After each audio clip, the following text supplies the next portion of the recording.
I'm terribly disappointed with the outcome of the judicial review, and it has very serious consequences, not alone for County Clare, but for the whole country. I think that the general population probably doesn't realise just how vast this project is, that phase one of it will actually more than double the electricity demand in County Clare. And the full data centre will require about 3 times the electricity consumption that is currently the case in County Clare. So it's actually a massive draw on energy. And the finding by the court, the dismissal of our case by the court, was on totally legal grounds. That's it. In other words, they said that the Planning Commission was quite within its legal rights to grant permission for the data centre. But what is legal is not necessarily right, and the judge didn't look into, or he was actually precluded from looking into anything to do with the scale of the emissions from this data centre, which will be really quite massive. There will be emissions of over 500,000 tonnes a year of greenhouse gases. And a particularly disappointing part of the court judgment is that apparently, according to the law, it doesn't matter what the emissions are. The Commission can grant permission for anything, regardless of the scale of emissions. They don't even have to take them into account. Now, that's a new development in climate law. We had thought that the Climate Act would give us grounds for the appeal, but that act was reinterpreted by the Supreme Court, which means that essentially the Planning Commission can do whatever it wants, and people will be aware that quite often they make decisions that don't make any sense, and this particular decision doesn't make any sense at all. Responding to the ruling last week, the co-founders of ART Data Centres Limited have said that the judgment recognises that there is a future for environmentally sensitive data centre developments like theirs, where there is responsible use of renewable energy, grid supporting generation technology and heat recycling for both agri-food and local heating schemes. What's your assessment of those comments? Well, first of all, the judgment didn't say that it was in any way environmentally sensitive. It said that the Commission was within its legal rights to grant permission. As to the environmentally sensitive aspect, that's total nonsense. In County Clare at the moment, we have greenhouse gas emissions of maybe 1.4 million tonnes or something, and this will add 500,000 tonnes to it. That can't be considered by any measure to be environmentally sensitive.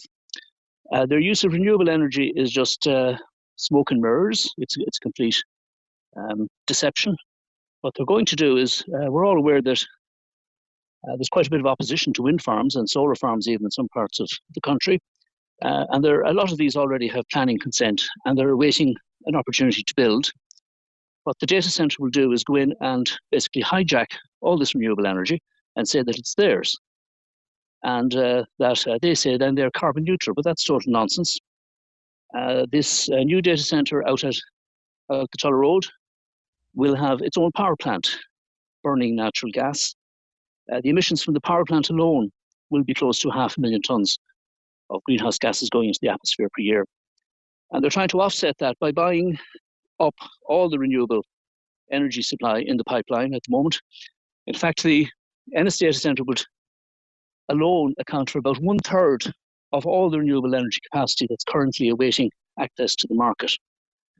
Now, Ennis data centre isn't the only one who's queuing up. There are others lined up, such that between them, they will be able to easily absorb and hijack all of the renewable energy in the development pipeline. And then they have the second advantage is that if they do a power purchase agreement with wind farms and solar farms, they won't have to pay any carbon tax. So the carbon tax from the power generation in power plants in the country will have to be paid by the general electricity consumers. So the price of electricity is going to go up. Okay. That's going to be one of the consequences. As for the district heating, that is a load of nonsense. We don't have a district heating system in County Clare. And they will provide pipes to the boundary of the site. And then they will say, does anyone want this heat? Which would require digging up the whole town and then going to each household or business and saying, are you willing to pay 10, 15,000 euro to have the heat brought into your house? So it's not as simple as putting that through the network, so to speak. There would need to be specific infrastructure built for that. So that argument from them that their excess electricity could provide heat to 1,100 homes, that doesn't stand up in your view? It doesn't at all. No, it doesn't. In fact, that number of houses that they estimated, that's actually a trivial use of the waste heat. But in practice, it won't even be achievable because we know how much disruption there is digging up roads on the Tulla Road at present. It's been dug up for cyclopaths. We know what it's been like in Ennis town over the last couple of years, digging up roads. So what they would be hoping to do, I suppose, is that the council would bear the burden of this, because certainly private houses would not be inclined to spend 10, 15,000 euro to get in a heating system that they didn't ask for. Is there a mechanism available to the likes of yourself and other appellants of this application now that the hurdles have been cleared and now that the development looks likely to go ahead? Is there any way that you can continue to voice your opposition or challenge this development? Well, other than voicing these concerns in the media, I think that it has simmered away in the background up to now, and I don't know if the general public has been aware of what's happening.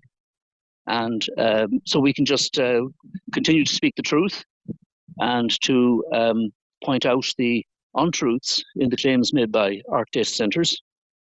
The legal process is over for the moment, as far as I know, but that will depend on our legal team as to whether they can see if there's any option for taking it to a higher level. But I'm not a legal person, so I don't know what the options are there.